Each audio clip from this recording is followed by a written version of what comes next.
Hello everyone, welcome to our channel. आज आमे कोटि ब्रह्मांड सुंदरी काव्यटी आलोचना करिबा। बहुत पिलांकर मत आसुथिला जे OAVS रो सिलेबस अनुसार वीडियो अपलोड करिबा पई सेथि पई आज ठारू आमे आरंभ करिबा। सिलेबस वाइज आमे सब टॉपिक को कवर करिबा। प्रथम रही कोटि ब्रह्मांड सुंदरी काव्यर प्रथम छांद काव्यटी रचना करिछंती कवि सम्राट उपेंद्र भंज। प्रथमे आमे कवि सम्राट उपेंद्र भंजंकर विषय टिके आलोचना करिबा। कोटि ब्रह्मांड सुंदरी काव्यटी कौन रहिछि तापरे आमर विषय वस्तु जोटा रहिछि प्रथम छांद से विषय रे आलोचना करिबा। कवि सम्राट उपेंद्र भंज रीतिजुगर थिले जणे सर्वश्रेष्ठ कवि। घुमुसरर प्रसिद्ध राजवंश रे से जन्म लाभ करिथिले। से थिले घुमुसरर प्रसिद्ध राजकवि धनंजय भंजंकर पौत्र। तांको पिता थिले नीलकंठ भंज जे कि घुमुसरर राजा होइथिले। ओडगाँर रघुनाथक पीठरे राम तारक मंत्र जप करी से उपेंद्र भंज कौन करथिले ना अपूर्व कवित्व लाभ करथिले। नयागढ़ राजा तांको कवित्वरे मुग्ध होई तांको वीरवर उपाधि रे मध्य भूषित करथिले। तांकर जो रचनावली रहिछि तांकर चित्रकाव्य बंधोदय तांकर जो रचनाटी रहिछि से सेथिरे तांकर 26 गोटी ग्रंथर रचना करिछंती बोली स्वरचित तांको चित्रकाव्य बंधोदय रे काव्यर प्रथम छांद रे यह वर्णना करिछंती जे तांकर 26 गोटी ग्रंथ रहिছে। तांको रचनावली कोन पौराणिक काव्य रे देखिबा ताहले अबनारस तरंग कला कौतुक कुंज विहार वैदेश विलास सुभद्रा परिणय ब्रजलीला ये सब होछि पौराणिक काव्य। काल्पनिक काव्य कौन ना कलावती कोटि ब्रह्मांड सुंदरी चंद्रकला चित्रलेखा प्रेम सुधानिधि सुवर्णरेखा हेममंजरी रसलेखा आदि होछि तांकर काल्पनिक काव्य। आलंकारिक काव्य होछि तांकर कौन ना चित्रकाव्य बंधोदय छांदभूषण रसपंचक रसमंजरी ये होछि तांकर आलंकारिक काव्य। ता सहित गीताभिधान नामक एक अभिधान मध्य रचना करिछंती। 36 रास नारद पुराण चौपदी भूषण 16 पोई 6 पोई आदि विभिन्न रचना मध्य से करिछंती। आमर जो रहिछि आलोच्य विषय कोटि ब्रह्मांड सुंदरी यह हेउछि कवि सम्राट उपेंद्र भंजंकर एक काल्पनिक काव्य। प्रश्न आसीपारे कोटि ब्रह्मांड सुंदरी केउ प्रकारर काव्य यह हेउछि एक काल्पनिक काव्य। रीतिजुग्य जो काव्यर परंपरा थिला बा रीतिजुग्य जो काव्यर ढांचा थिला सेही अनुसारे कवि सम्राट प्रथमे काव्यटी आरंभ करिसंती मंगलाचरणरू। रीतिजुगर काव्यर ढांचा थिला जे प्रथमे मंगलाचरणरू इष्टदेवंकर बा इष्टदेवींकर मंगला गान करिबा वंदना गान करी प्रथमे आरंभ करिबा। सेही हिसाब रे मंगलाचरण रे श्री जगन्नाथ महाप्रभुंकर वंदना गान करिसंती कवि सम्राट। श्रीक्षेत्र और श्री जगन्नाथंक महात्म्य मध्य एथिरे वर्णित एवं कीर्तित। कोटि ब्रह्मांड सुंदरीर कथावस्तु कौन ना चंपा नगरीर राजा विश्वानंदंक कुमारी हेउछि कोटि ब्रह्मांड सुंदरी। ता सहित पाटलिपुत्रर राजा दीप्तिसारंकर पुत्र हेउछि पुष्पकेतु। कोटि ब्रह्मांड सुंदरी और पुष्पकेतुर प्रणय लीला एही काव्यटी रे वर्णित। कोटि ब्रह्मांड सुंदरी काव्यटी होछि 35 छांद विशिष्ट। आमको प्रथम छांद ही आमर सिलेबस रे रहिछि जहा कि आमे आलोचना करिबा। ଏଠାରେ ପ୍ରଥମ ଛାନ୍ଦରେ କ'ଣ ରହିଛି ମଙ୍ଗଳାଚରଣ, ଦ୍ୱିତୀୟ ଛାନ୍ଦରେ ସେସବୁର ଲେଖା ରହିଛି। ଏମିତି କରିକି 35ଟି ଛାନ୍ଦରେ କାବ୍ୟଟି ସମ୍ପୂର୍ଣ୍ଣ।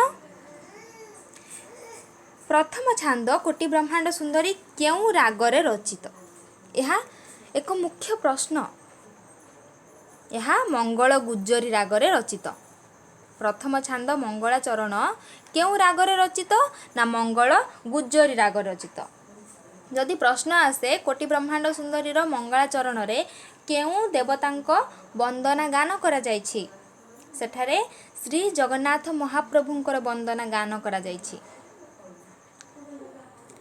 ଏବେ ଆମେ ଆଲୋଚନା କରିବା କ'ଣ ରହିଛି। ପ୍ରଥମ ଛାନ୍ଦ ନା ଶୁଣ କୋବିଦେ ଭାରତ ଖଣ୍ଡେ ପୁଣ୍ୟ ଧାମ, ଯେଣୁ ନାରାୟଣ ଦେହି ତେଣୁ ସେହି ନାମ ହେ। ବୁଦ୍ଧଦେବଙ୍କୁ କ'ଣ କୁହାଯାଏ? ନା ପୁରୁଷୋତ୍ତମ ବୋଲି ନାମରେ ତାଙ୍କୁ ଜଣାଯାଏ ବା ତାଙ୍କୁ ନାମକରଣ କରାଯାଏ। କିନ୍ତୁ ସଂସ୍କୃତ ଗ୍ରନ୍ଥରେ ନାରାୟଣଙ୍କୁ ମଧ୍ୟ ପୁରୁଷୋତ୍ତମ ନାମରେ ବର୍ଣ୍ଣନା କରାଯାଇଛି।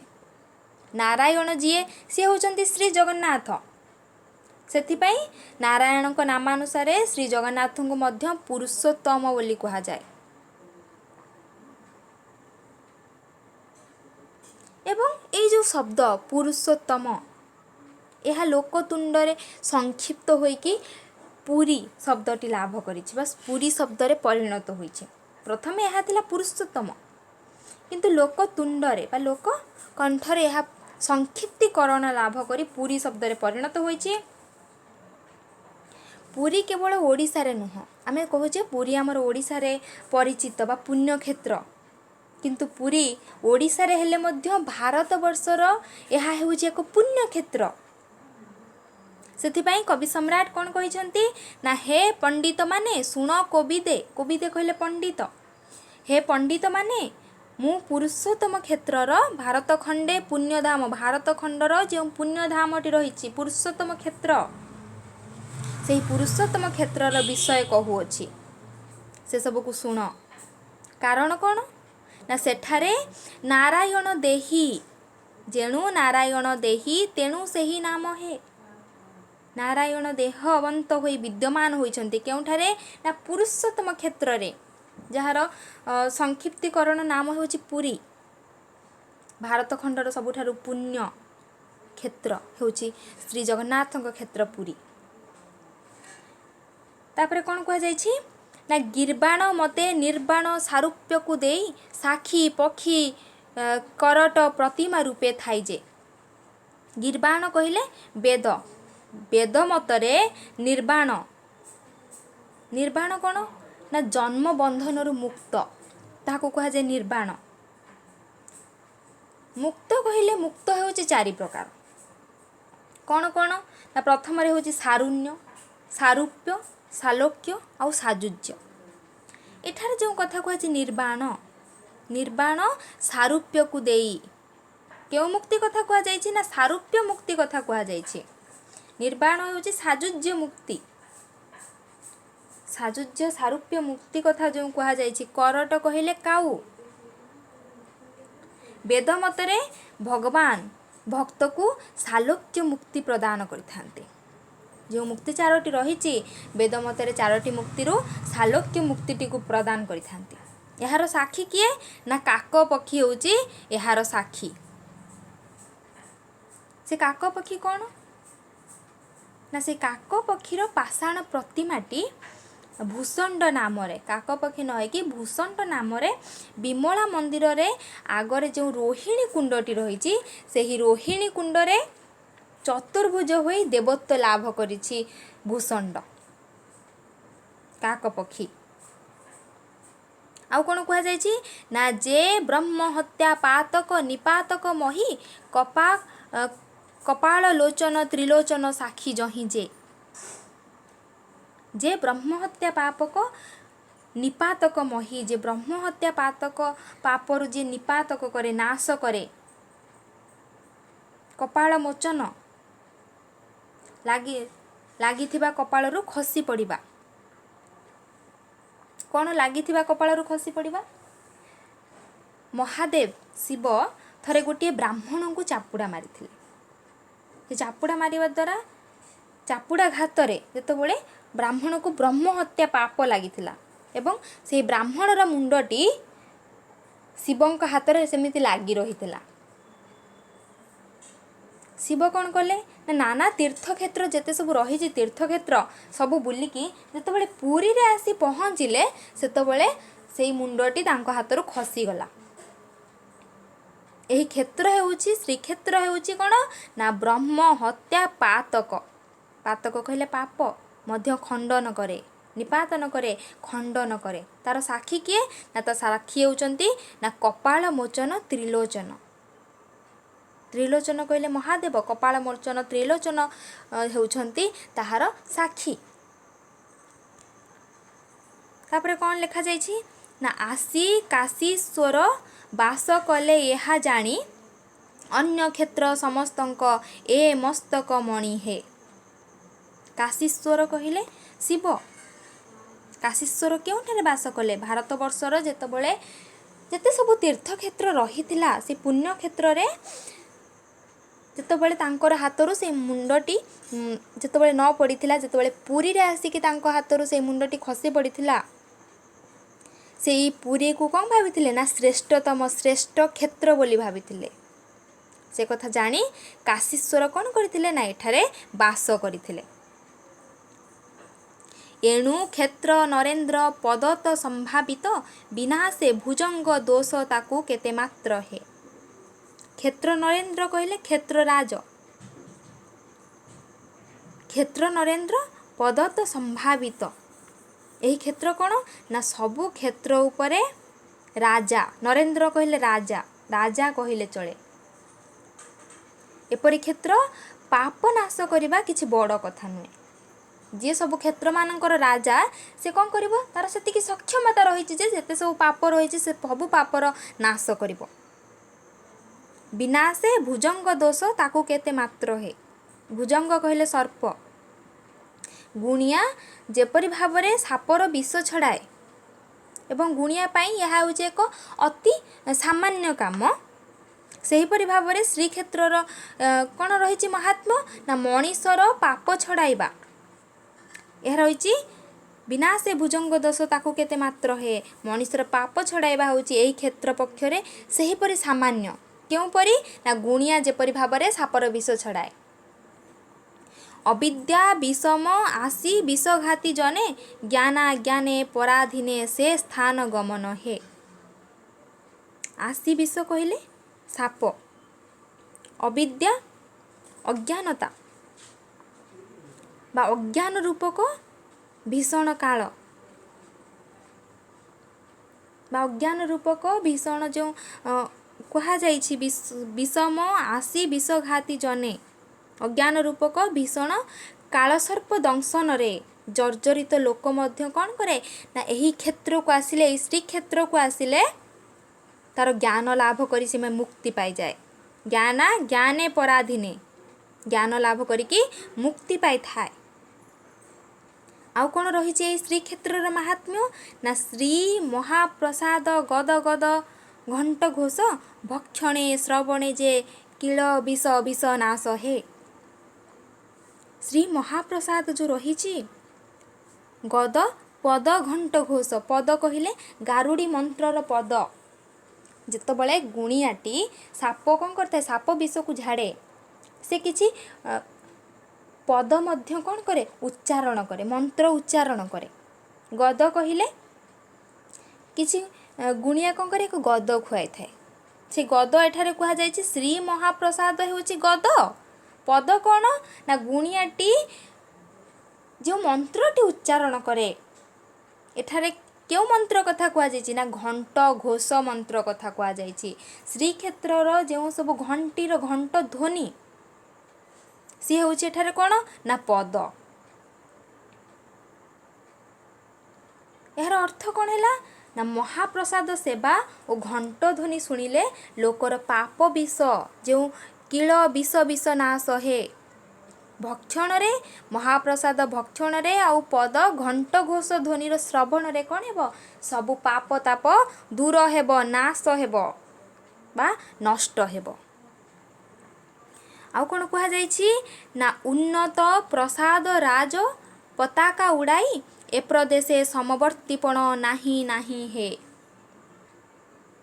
उन्नत प्रसाद राज कहले बड़ देउल, ये हूँ एते बड़ प्रसाद राज रही प्रसाद राज रही मैंने बड़ देउल रही तार पताका किपर उड़ुछि ना ए प्रदेशे समवर्तीपण से पताकार समवर्ती से ही उच्चतार पताका आउ केउठारे उड़ुना, तार समान केही नाहांती तार समानता करिबा पाई।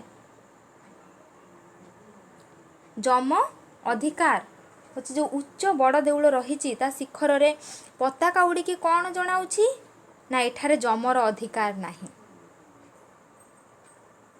से कथा कहा जाइछि जे समवर्तीपण नाही नाही हे।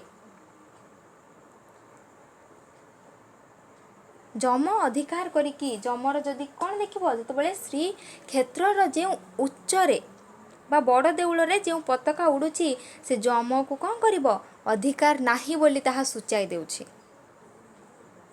बट राजा शाखा घेनी निगम साक्षात पाप ताप पशुनाश सुकर्म उदित जे। बट राजा बट मानक मध्य राजा किए ना कल्पबट। बट राजा शाखा घेनी शाखा कहले कौन ना गछर डाल कल्पबटर डाल शाखा घेनी निगम साक्षात निगमर अर्थ होउछि वेद। एठारे बटराजा कल्पबट कथा कहा जाइछि शाखा कहले गछर डाल को बुझाउछि ता सहित वेदर प्रकरण को बुझाउछि।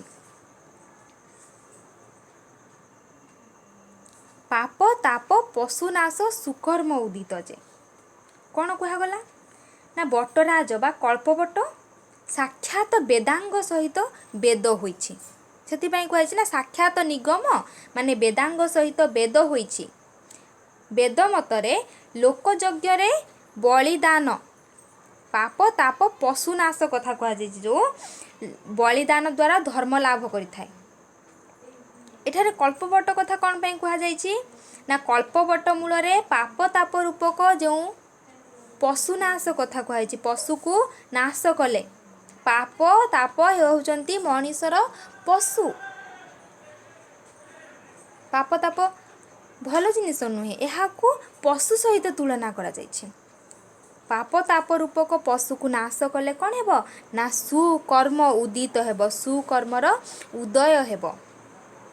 मनीष किपर भाव में ए पाप तापर दूरे रहिबो जो पाप ताप रही ताहा कल्पबट मूल रे से पाप ताप को कौन करिवो विनाश करिवो नाश करिवो।